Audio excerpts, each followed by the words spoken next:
देह के ता तोह के दुआ देला, रोई रोई दिल हरदम ये कहेला,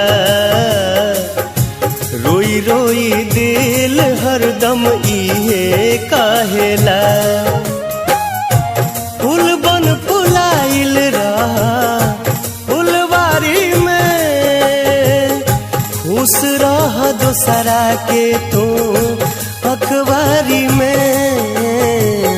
जीना भी क्या है जी